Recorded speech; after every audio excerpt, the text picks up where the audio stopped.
আজ এসেছিলাম হুগলি জেলার শ্রীরামপুরে মাহেশ জগন্নাথ দেবের মন্দির দর্শনে।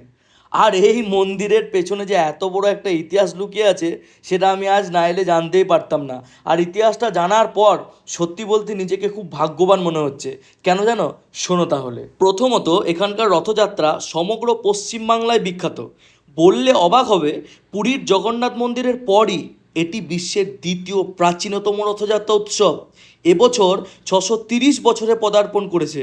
ভাবা যায়, পশ্চিমবঙ্গের সবচেয়ে পুরানো এবং বড় রথযাত্রা। আর এই মন্দিরের সূচনা ইতিহাস শুনলে সত্যি বলছি গায়ে কাঁটা দিয়ে উঠবে। এনার সাথে পরিচয় করুন। ইনি হচ্ছেন এই মন্দিরের প্রধান পুরোহিত মহাশয়। আর এনার কাছেই এই মন্দিরের ইতিহাস সম্পর্কে জানলাম। চতুর্দশ শতাব্দীতে বাংলার বিখ্যাত সাধক ধ্রুবানন্দ ব্রহ্মচারী পুরীতে তীর্থযাত্রায় যান।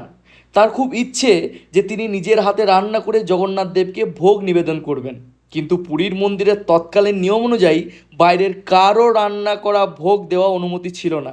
তারপর তার মন খারাপ হয়ে যায়, দুঃখ পান মনে মনে, এবং তিনি আমরণ অনশন করার সিদ্ধান্ত নেন। অনশনের তৃতীয় রাত্রে জগন্নাথ দেব তাকে স্বপ্নে দেখা দিয়ে বলেন, ধ্রুবানন্দ, তুমি বাংলায় ফিরে যাও। সেখানে ভাগীরথী নদীর তীরে মাহেশ নামে একটা জায়গা আছে।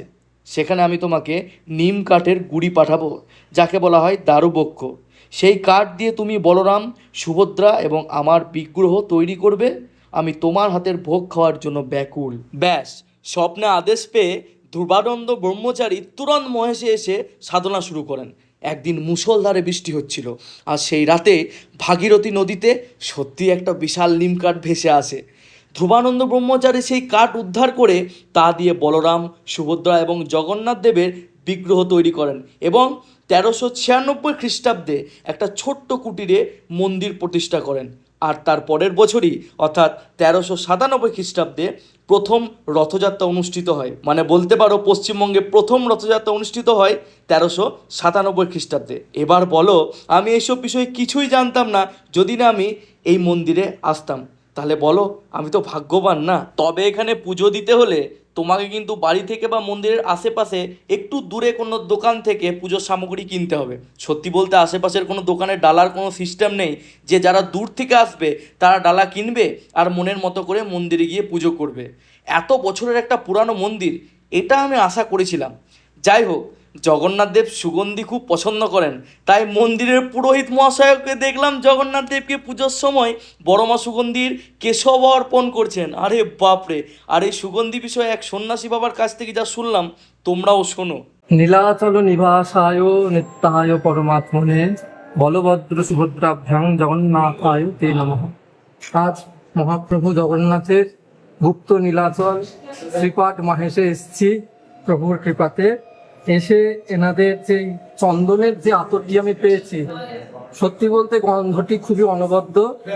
বাজারে অনেক চন্দনের আতর আছে, কিন্তু এটা তার মধ্যে একটু অন্যরকম পেলাম।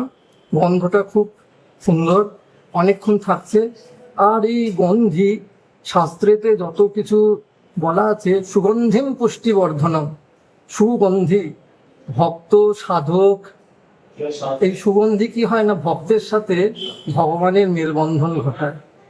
মন যত পবিত্র হবে, সেই পবিত্রতার মূলেই হচ্ছে গন্ধ। ভগবানের সব থেকে প্রিয় জিনিস হচ্ছে ফুল। ফুলের মতো নিষ্পাপ, কোমল, অর্ঘ্য কিছু হতে পারে না। তাই জন্য শিশুদের মনকে সেই ফুলের সাথে তুলনা করা হয়।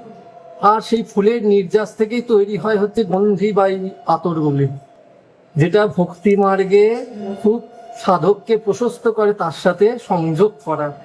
তো সুতরাং এই যে আতরটি আমার হাতে রয়েছে, খুবই সুন্দর। জগন্নাথের কৃপায় এদের আরো শ্রীবৃদ্ধি ঘটুক। জয় জগন্নাথ। জয় জগন্নাথ। ইনি হচ্ছেন বড়মা সুগন্ধির ডিস্ট্রিবিউটার আমাদের শ্রীরামপুরে।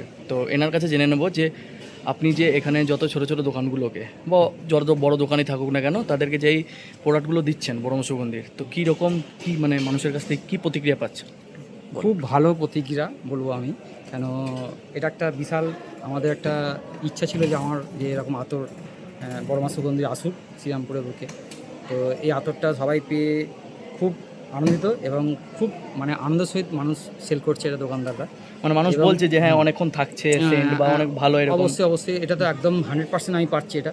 আর সব দোকানদাররা প্রচুর ফেথ এই বড়মা সুগন্ধির নাম, যে কোথায় না বড়মা, বাহ খুব ভালো, এটা তো খুব নাম মানে আছে, নামেই বড়মা রয়েছে। হ্যাঁ, একদম একদম, যেহেতু একটা ব্যান্ড হয়ে গেছে বড়মা সুগন্ধি বলে। হ্যাঁ হ্যাঁ। আর এই যে আজকে জগন্নাথ মন্দিরে এলে, কেমন লাগলো আজকে তোমার জগন্নাথ মন্দিরে এসে? মানে এটা তো অনেক, মানে আমি শুনলাম যে অবশ্যই ভালো বলবো, কেন এই কারণে আমি তো আশা করতে পারিনি যে আমি এসে একটা এত বড় সুন্দর একটা প্রতিষ্ঠা পাবো এখানে এসে। আর অবশ্যই ঠাকুরের কাছে এসে আমি তো মানে একটা এখানে আমাদের প্রচার হয় বলে এসে দেখি ঠাকুরের অন্ন পেলাম, মানে এটা আমার বিশাল ভাগ্য, এটা ভাগ্য, সত্যি আমাদের ভাগ্য, একটা বিশাল ভাগ্য বলতে পারি এটা আমি একটা। আর এটার মধ্যে মানে ভগবানের আশা মানে আমাকে পূর্ণ করে দিয়েছে। আর এই মন্দিরটা শুনেছি অনেক মানে 600-650 বছরের পুরনো, মানে অবশ্যই তুমি তো এখানকার মানুষ, তুমি কি বলবে বিষয়টা নিয়ে? অনেক পুরনো মন্দির, আর এই মন্দিরের একটা আমাদের ঐতিহাসিক নাম আছে। এবং এই জগন্নাথের রথটান ছোটো থেকে দেখে আসছি, লাখ লক্ষ লোক হয়, আর রথের দিন তো মানে লক্ষ লক্ষ লোক আসে এখানে, প্রচুর ভিড় হয়। প্রচুর ভিড় হয়। আর সবথেকে বড় কথা হচ্ছে এর একটা আভিজাত্য আছে জগন্নাথ মন্দির শ্রীরামপুরের, যা বইয়ের পাতায় পর্যন্ত আছে। জয় জগন্নাথ। জয় জগন্নাথ।